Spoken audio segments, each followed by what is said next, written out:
They're natural guardian dogs, and they go to work the minute that they're born.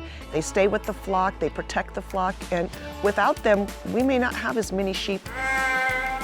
But what I love about the ranch dog is their passion for working. Not many dogs have that.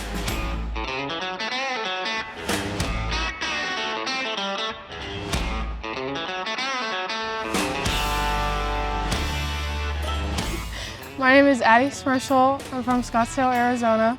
I'm a rainer at SMU, and my ranch dog is a French bulldog named Biggy.